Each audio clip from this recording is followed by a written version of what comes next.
Bien, conseguilos en Coto Digital. Coto. El consumo excesivo de alcohol es perjudicial para la salud. Beber con moderación. Prohibida su venta a menores de 18 años. Para más información y condiciones o limitaciones aplicables, consulten coto.com.ar/legales. Levantarte temprano no era nada fácil. Hasta ahora. Cuando el día ya está en marcha, Lautaro Maislin, Verónica Castañares le ponen rock and roll a tu mañana, haciendo 1000 cosas a la vez. Lunes a viernes, de 8 a 9. En Re FM 107.3. ¿Te gusta? Re 107.3. Re FM. Re para vos. Carla Pelliza. Política. En Portate Bien.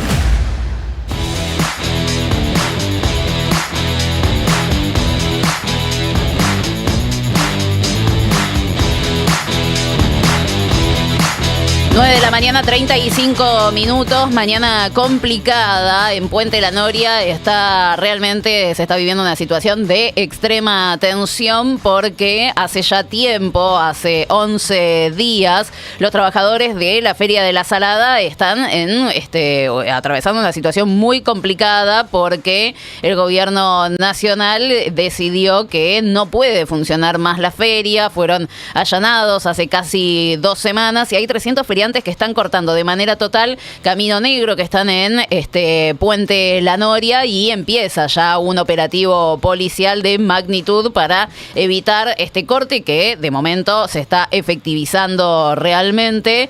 Esto sucedió después de la detención de Jorge Castillo, el líder de la Feria de la Salada, una detención que ocurrió el mismo día que Luis Toto Caputo anunciaba que las personas con muchísimo dinero que no lo tuvieran declarado podían hacerlo sin ningún tipo de problemas. Bueno, evidentemente la vara es doble para el gobierno nacional y desde entonces no puede funcionar la Feria de la Salada. Los laburantes de la Feria de la Salada viven de lo que venden en esa feria. Ya se hicieron 60 allanamientos. Hace 5 ferias que no están trabajando y no solo clausuraron, sino que no les están dando ningún tipo de respuesta, y es el trabajo, la fuente de laburo de todas las personas que tienen su puesto ahí. No están teniendo, por supuesto, ningún tipo de solución. Entonces decidieron ir a manifestarse en las calles, en este caso con el corte en Camino Negro, en Puente La Noria, y se desplegó un operativo de seguridad tremendo. Están volando piedras en este momento. Realmente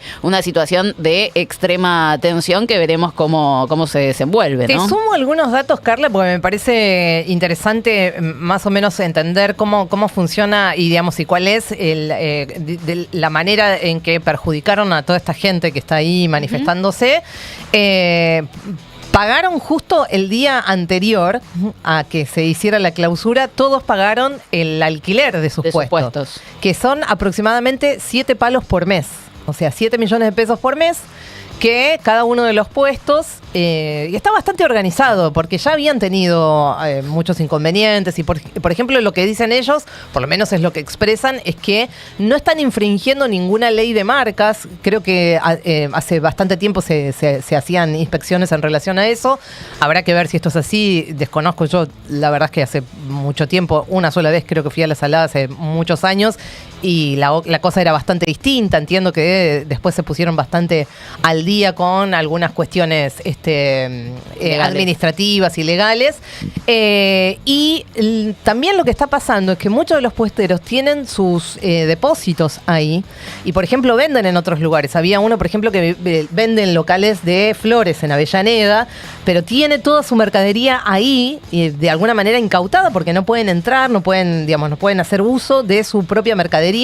En algunos otros casos las mercaderías fueron confiscadas, es decir, tampoco tienen para ir a vender a otros lugares. O sea, la situación es verdaderamente complicada, ¿no? Sobre todo teniendo en cuenta que acá, cuando se hizo la clausura, cuando se decretó la clausura, todos habían pagado hacía nada, horas, los alquileres, cosas que, bueno, también les resulta bastante llamativo y extraño a todas las personas que trabajan ahí. Hay una cosa llamativa o no, que es que la Salada junto con la Triple Frontera son 2 puntos marcados por Estados Unidos y el Fondo Monetario como lugares a observar y monitorear por comercio clandestino ilegal y por violar leyes de propiedad intelectual.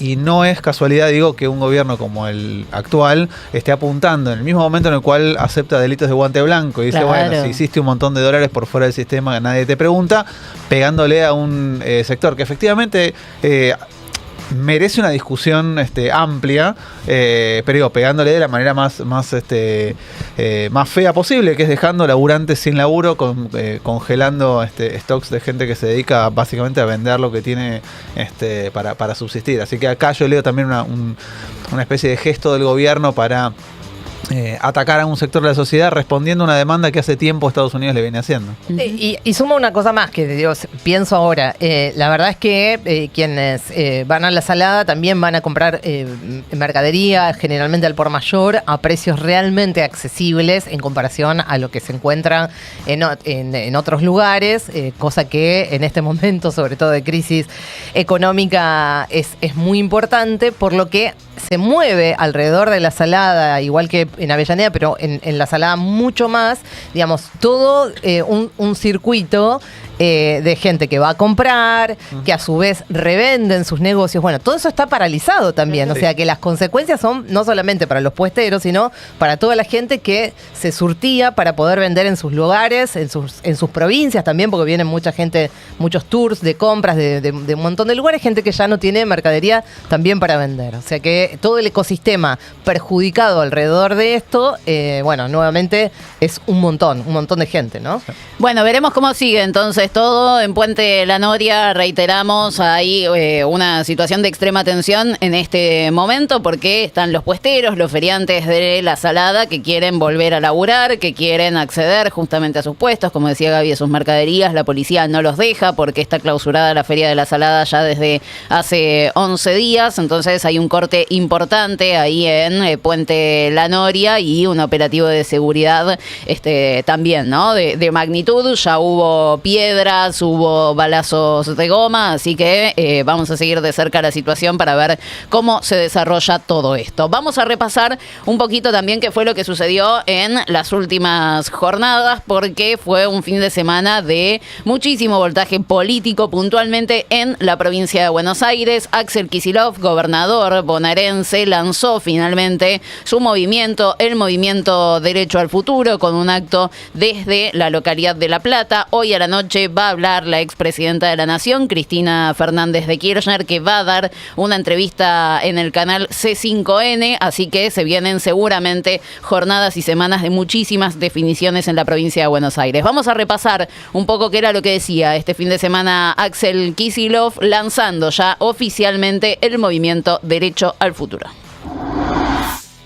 Lo que necesitábamos era un movimiento con los brazos abiertos.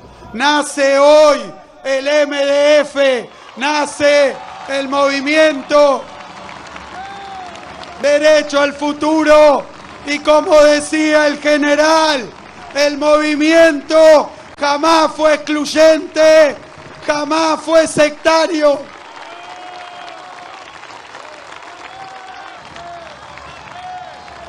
Es una forma, modestamente, humildemente, de contribuir, de organizarnos, de abrirnos, de volver a escuchar, de volver a conectar con las necesidades de nuestra gente. Es un movimiento que respeta la diversidad, que respeta las identidades de cada sector. Es un movimiento que viene de abajo para arriba. Aquí Axel Kicillof más o menos describiendo, ¿no? Un poco de qué va Movimiento Derecho al Futuro. No hubo menciones explícitas a la interna que está teniendo el peronismo en la provincia de Buenos Aires, pero sí algunos tiros por elevación, como podríamos interpretar fácilmente de esta descripción, de esta presentación que hace el gobernador de la provincia, que no es sectario, que va de abajo hacia arriba, no de arriba hacia abajo, la ampliación y demás. Es cierto que hay muchos sectores sectores que probablemente podrían sumarse a una opción que contenga al peronismo sin Cristina, ¿no? Es cierto que existen sectores de la política que hoy ven que tienen muchas coincidencias con el peronismo, pero que no podrían, por una cuestión también de de las limitaciones propias de esta época, que a veces hacen que no sea fácil pensar la opción estratégica más potable. Lo que dicen es, bueno, yo podría plegarme, pero si está Cristina, no me puedo plegar. Entonces ven en este tipo de lanzamientos una opción, ¿no?, para futuro. Por eso también esta remarcación que hizo en varias oportunidades el gobernador de la provincia, planteando que va a apelar a un movimiento, un frente lo más amplio posible que incluya a los distintos sectores.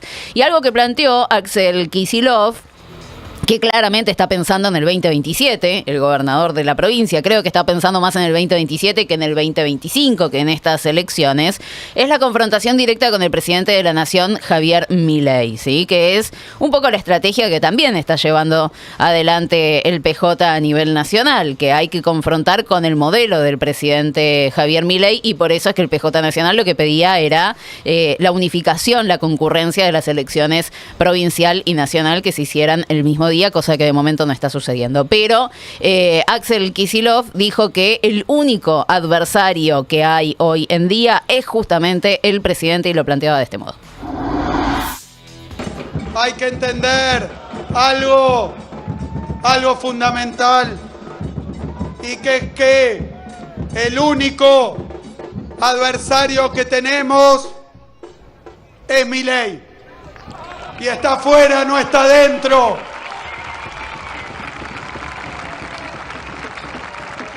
Hay que hablarnos de esta manera para que se entienda que lo que tenemos que hacer es hablarle a nuestro pueblo y hablarle a la gente, no estar hablando entre los dirigentes. No podemos perder el tiempo, no podemos distraernos.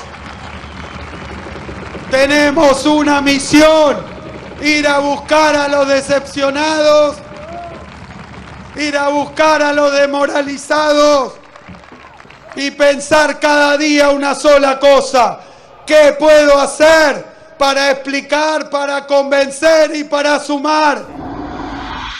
El enemigo no está dentro, el enemigo está afuera, es el presidente Javier Milei. No perdamos el tiempo peleándonos entre nosotros. Y un poco también la respuesta que vas a encontrar desde el otro lado, que integra el peronismo, desde la cámpora, desde el cristinismo, es, bueno, está bien, bajemos todos los humos, pero dejemos de que, o sea, evitemos que salgan funcionarios a echarle leña al fuego, ¿no?, a tirarle nafta a la interna, porque hay declaraciones que hacen ruido, que molestan, cuando salen a hablar de que es un rejunte, de que falta algún objetivo en común, de que tienen que callarse la boca y votar lo que quiere el gobernador. Esas cosas no terminan de gustar. Ustedes saben que son picantes en todos los sectores, ¿no?, en la provincia de Buenos Aires, y todo puede generar algún tipo de rispidez y algún tipo de calentura. Sí se espera que en estos días, teniendo en cuenta que el 9 de julio tienen que cerrar las alianzas, bueno, que haya reuniones, que haya acercamientos, que haya algún intento de lograr la unidad en la provincia de Buenos Aires, porque está más que claro que si no hay unidad en la provincia de Buenos Aires, la derecha la va a tener recontra fácil, y que van a poder pensar en un triunfo en la provincia de Buenos Aires. La unidad tampoco te garantiza, ¿no?, poder blindar el territorio bonaerense, pero históricamente te muestra por lo menos un caminito, un horizonte un poco más posible de victoria peronista en la provincia si hay cierta unidad. Pero también es cierto que, así como lo planteó Carlos Bianco durante la semana pasada, también lo dijo Axel Kicillof este fin de semana en su discurso de lanzamiento del Movimiento Derecho al Futuro. En la provincia de Buenos Aires plantean hace 20 años que no se gana una elección de medio término desde el peronismo, advirtiendo de cierto modo que hay chances de que no se ganen las elecciones de medio término este año, lo cual puede convertirse, por supuesto, en un problema.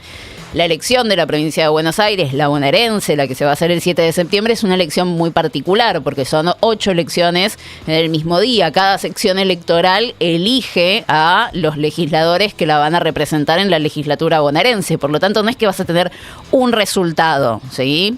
Pero podés encontrarte con que el mapa está pintado de violeta porque el PRO y la Libertad Avanza van juntos y el peronismo gana en el conurbano bonaerense. Puede pasar eso. Bueno, ¿quién se queda con el peso de la derrota o el impulso de la victoria? Es una de las grandes preguntas. Y después tendremos la elección nacional, que por supuesto ya es otra batalla para el 26 de octubre.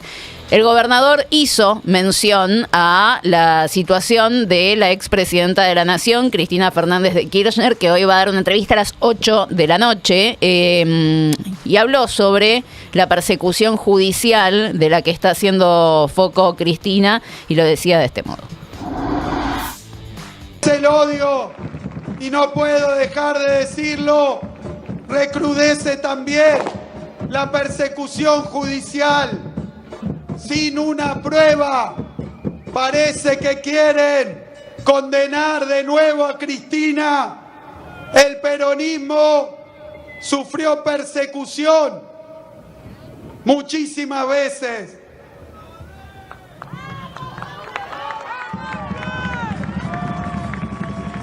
El peronismo sabe que eso es para disciplinar a los que luchan y representan.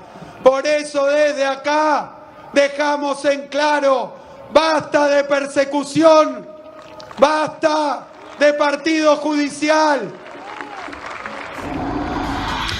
La verdad que por estas horas se volvió a cobrar impulso en la persecución judicial contra Cristina. Vuelve como a estar presente la posibilidad de que la Corte tome alguna decisión de forma bastante inminente sobre el futuro de la expresidenta de la Nación.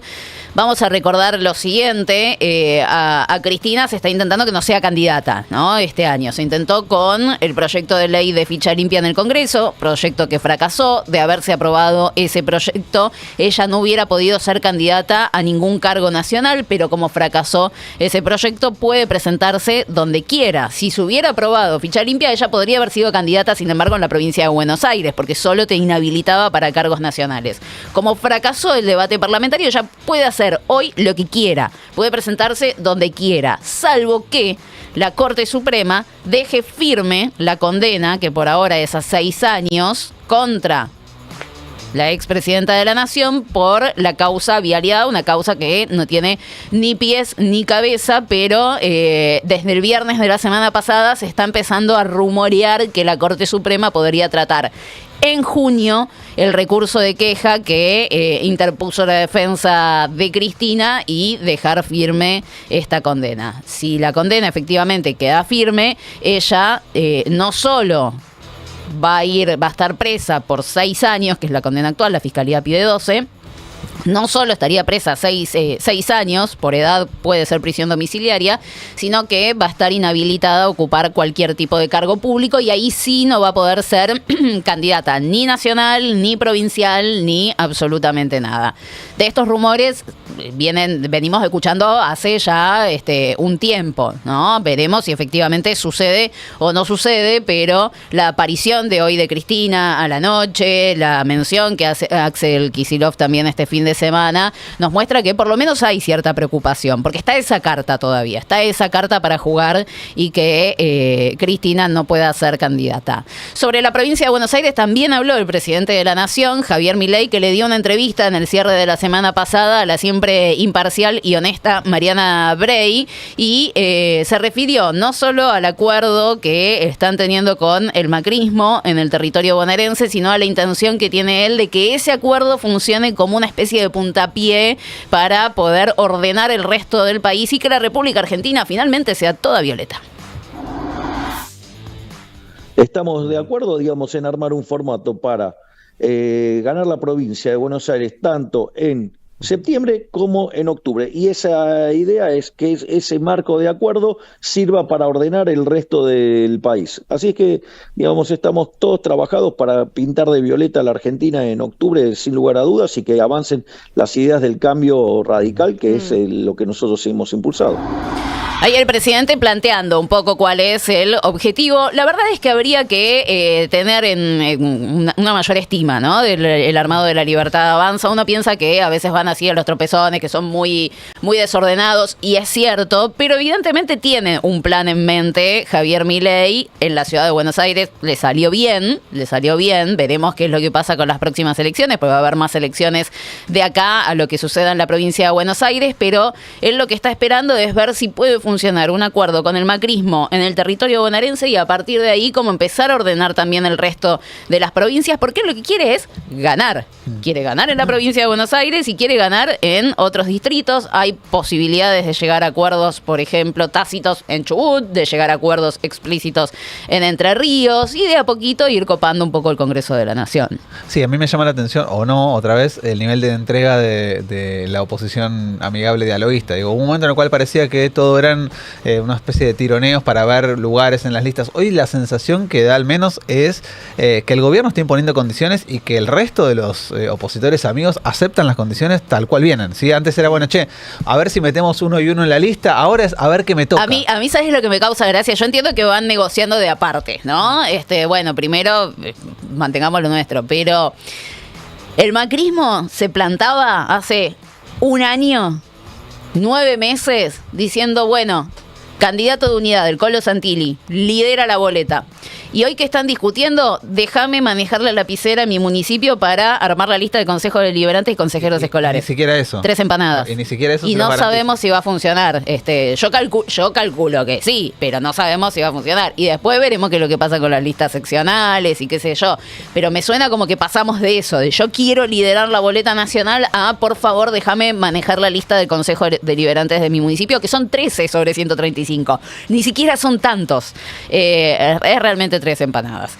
También habló José Luis Espert, estamos haciendo este recorrido sobre el nuevo armado bonaerense, Axel Kicillof lanzando el movimiento Derecho al Futuro, Javier Milei planteando cuál es el plan de la Libertad Avanza en la provincia y de ahí para llevarlo al resto del país. Y José Luis Espert, con su habitual tono violento, nos cuenta un poquito cuáles son sus planes para la provincia de Buenos Aires, ya también pensando, diría yo, en una plataforma para la gobernación 2027 que se va a disputar, para la cual Axel Kicillof no se va a poder presentar, por supuesto, así que ahí va a quedar un hueco vacante que la actual oposición quiere ocupar. Y José Luis Espert nos muestra por dónde va a ir el camino de la Libertad Avanza en esta elección y en la que viene, que por supuesto es la de la motosierra y la de la chique del Estado, eliminando muchísimos ministerios. Mirá. Todo aquel que tenga claro que el tamaño del Estado en la provincia de Buenos Aires está totalmente sobredimensionado, que hay que cerrar el Ministerio de Trabajo en la provincia, no tiene sentido, el Ministerio de Producción, que tampoco tiene sentido, el Ministerio de Ambiente, que no tiene sentido porque eso lo cuidan cada uno, eso lo cuida el gobierno nacional, el ambiente, y que también hay que cerrar el Ministerio de la Mujer porque la violencia de género se combate en los municipios, no en el gobierno de la provincia. Quiere cerrar todo José Luis Espert, pero claro, vos fijate cómo tenés 2 estrategias completamente marcadas, diferentes, antagónicas.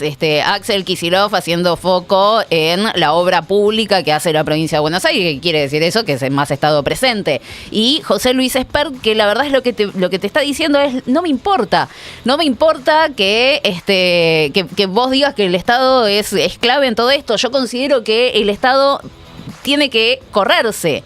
No quiero un Ministerio de Trabajo, no quiero un Ministerio de Producción. Buenos Aires, que tiene una actividad productiva impresionante, desde las industrias hasta el agro, realmente necesita de este tipo de coordinaciones. Y los quieren borrar.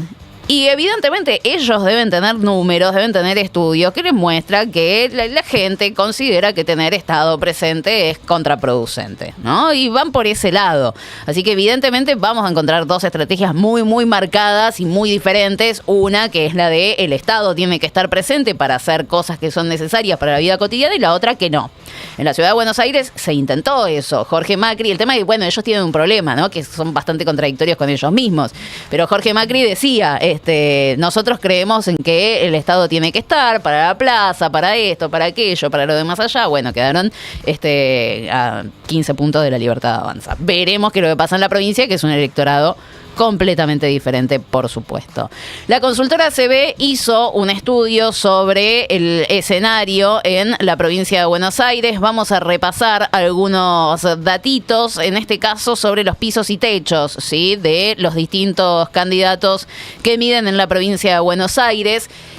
¿Y con qué nos encontramos? Bueno, esto va a depender mucho de qué es lo que haga la Corte Suprema de Justicia, por supuesto, pero ahora miden a Cristina Fernández de Kirchner, que es la dirigente con más votos seguro que hoy tiene la provincia de Buenos Aires, según este estudio de CB Consultora. ¿Qué quiere decir esto? Que tiene un piso, es la que tiene piso más alto, o sea, el 27% dice que seguro votaría a Cristina Fernández de Kirchner. Es piso eso. Ese es el piso. O sea, eso puede crecer. Eso puede crecer porque vos tenés un 17% que dice que probablemente la votaría.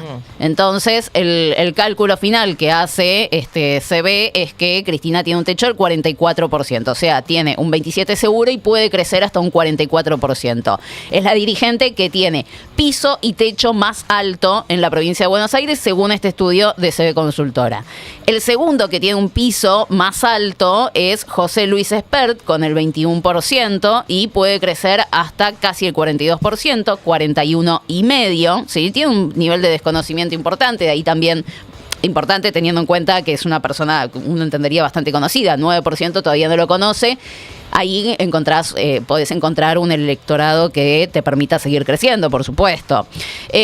Otro que tiene un piso alto es Karina Milei, ¿sí? El casi 13%, pero tiene un techo relativamente bajo, de menos del 33%. Tiene alto nivel de rechazo Karina Milei. Sergio Massa es el que le sigue con piso alto, casi 12%, pero mayor probabilidad de crecer de la que tiene Karina Milei, puede llegar al 40% de los votos. Diego Santilli, chiquito el piso, 6%, pero puede crecer hasta casi el 37%. Bueno, de este modo lo que vamos viendo es cuáles son los candidatos que se recortan más claramente. Cristina y Espert, en este caso, funcionan como dos nombres bastante taquilleros que podrían llegar a enfrentarse dentro de los 20.000 escenarios que podemos todos imaginar. Depende mucho también, primero, de qué quiere hacer Cristina y después de qué quiere hacer la Corte Suprema de Justicia. Otro dato de CB Consultora: ¿qué pasa con la intención de voto por espacio político? No por candidato, por espacio político. Bueno, para esta consultora estamos en el margen de error absoluto, Libertad Avanza, 31,6%, separada del PRO. El kirchnerismo 31%, el peronismo no kirchnerista, que siempre va a estar ahí con un porcentaje de votos que le puede complicar la vida tranquilamente Unión por la Patria, con el 7%. Acá podemos meterlo a Randazzo, veremos qué hace Facundo Manes, digamos, todo ese armado así medio light, ancha avenida del medio.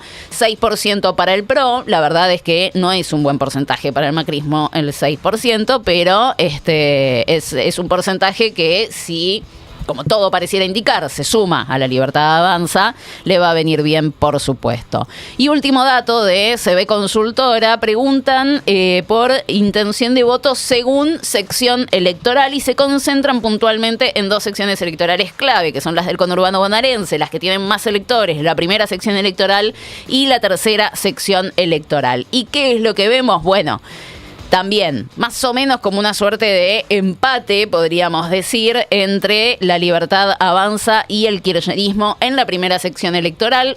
con una leve ventaja de los libertarios, 32,7 para los libertarios en la primera sección y 31,6 para el kirchnerismo en la primera sección, pero en la tercera, donde tal vez se presente Cristina Fernández de Kirchner a legisladora provincial, ahí sí el kirchnerismo tiene la ventaja con el 33% de intención de voto frente al 30% de La Libertad Avanza. Estos distritos son clave, por supuesto, porque son los que mayor electorado tienen, pero bueno, cada una de las secciones elige sus representantes para la legislatura. Esto puede servir también para ver qué es lo que va a pasar en una elección nacional, porque estas secciones te traccionan y mucho la boleta del 26 de octubre, así que veremos cómo se comporta, pero este es más o menos un escenario de anticipación para ver un poquito más en detalle cómo está yendo en la provincia de Buenos Aires.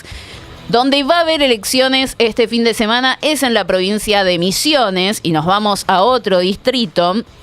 Hubo una visita de los principales funcionarios del gobierno nacional, Karina Milei, Martín Menem, Patricia Bullrich, secretaria general de la presidencia, presidente de la Cámara de Diputados, ministra de Seguridad, se fueron a Misiones, estuvieron en Oberá porque decidieron ir a acompañar al candidato libertario en aquella provincia. El tema es que se encontraron con un escenario y realmente un poco complicado, ¿no? Ahí vemos algunas imágenes. Los libertarios difundieron así como movilización a favor de La Libertad Avanza, pero también ocurrió esto. Hay hace meses una protesta de yerbateros y teraferos en la provincia de Misiones porque se paralizó el Instituto Nacional de la Yerba Mate, cayeron los precios de la hoja verde y lo que están pidiendo, por supuesto, es una recomposición. No están teniendo ningún tipo de solución. Todas estas son consecuencias de lo que fue la ley Bases.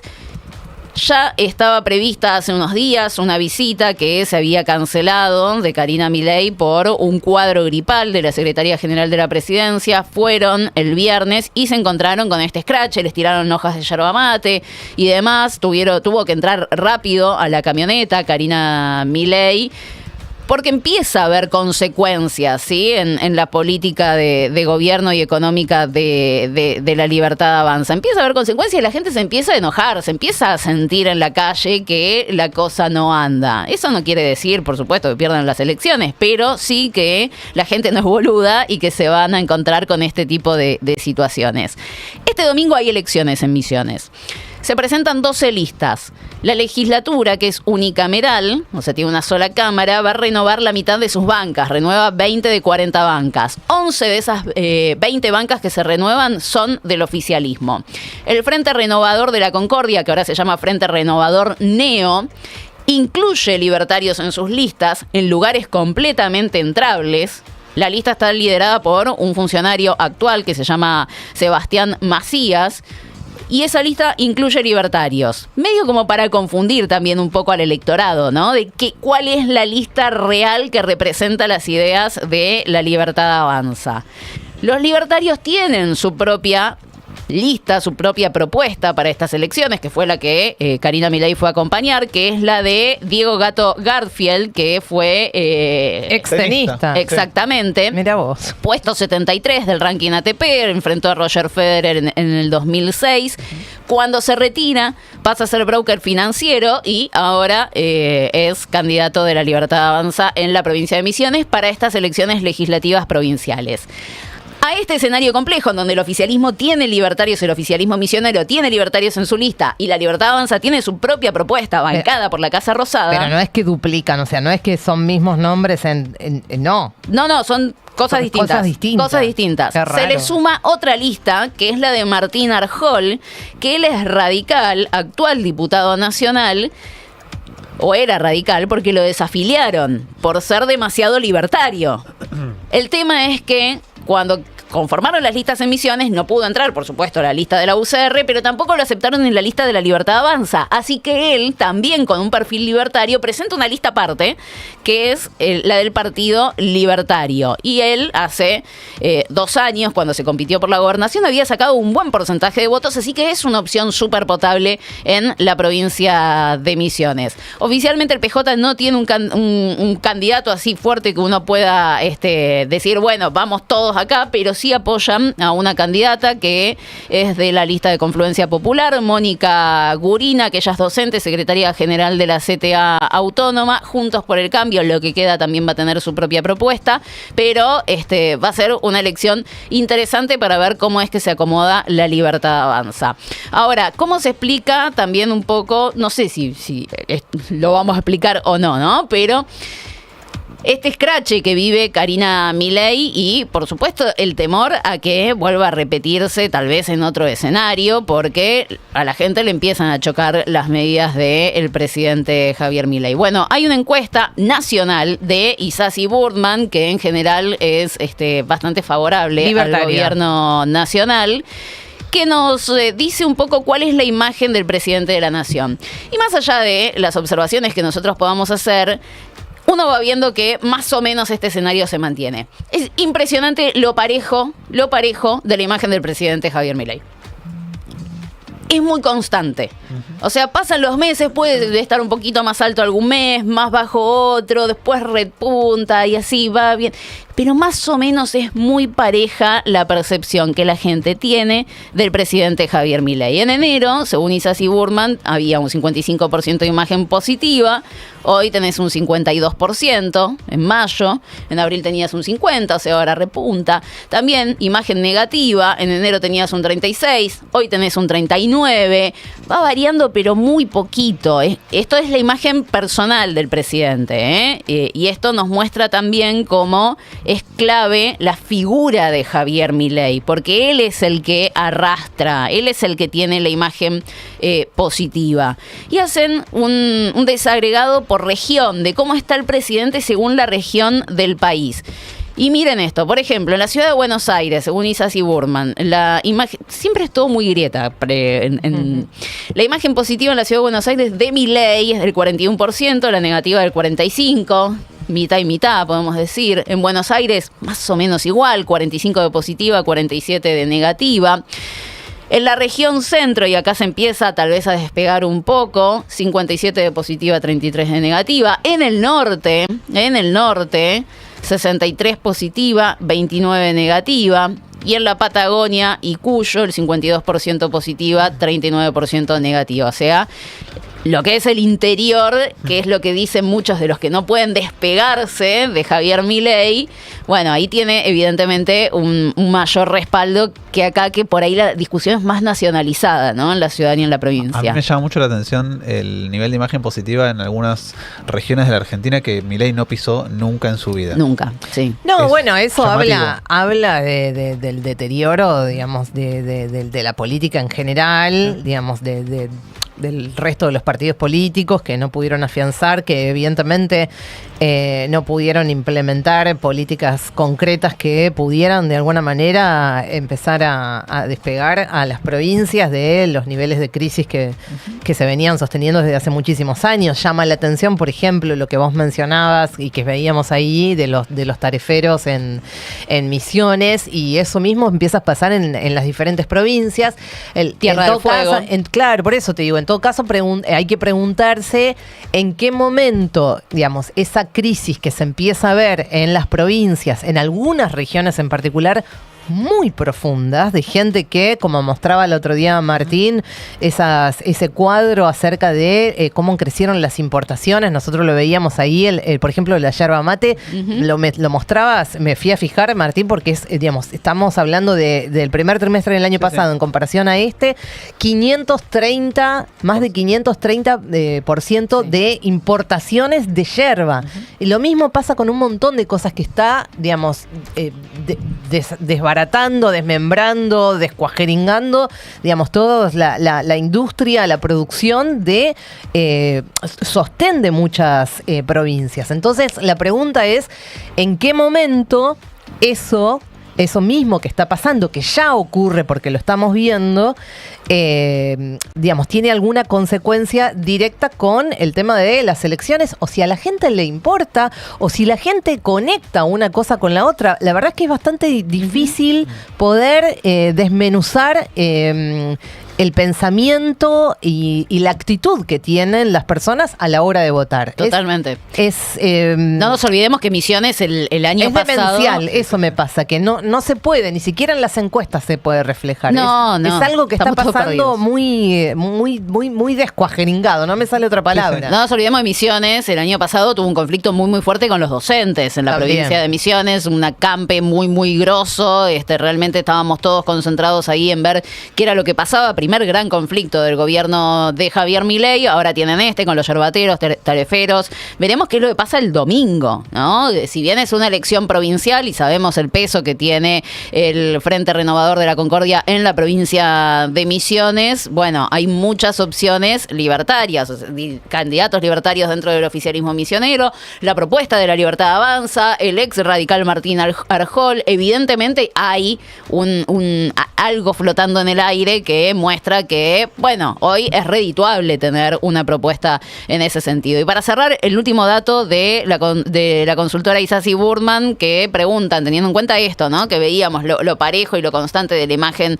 de Javier Milei a lo largo, por lo menos, de estos primeros meses del 2025, le preguntan a la gente, bueno, ok, ¿qué está dispuesto a votar en las elecciones nacionales, puntualmente de diputados? ¿A favor o en contra de Milei? Sí, bueno, y el 51% dicen, según esta encuesta, que, reiteramos, suele ser más favorable siempre al gobierno nacional, pero me pareció bastante coherente con lo que se ven en distintas encuestas, la cuestión de lo parejo de la imagen del presidente. El 51% dice que votaría por candidatos que apoyen al presidente de la nación, el 37% por candidatos que se opongan. Esto puede ser, dentro del universo de candidatos que lo apoyen, directamente oficialistas o pseudo-oficialistas que tengan un discurso de respaldo a las ideas de La Libertad Avanza. Así que más o menos ese es el panorama que tenemos. Puntualmente en la provincia de Buenos Aires, muchísima actividad por el lanzamiento del Movimiento Derecho al Futuro y la campaña en la que está metido el propio presidente de la Nación, Javier Milei, y algunos focos de conflicto que se le empiezan a abrir en días realmente definitorios para lo que van a ser elecciones en otras provincias de la República Argentina. 16 minutos ya pasaron de las 10 de la mañana.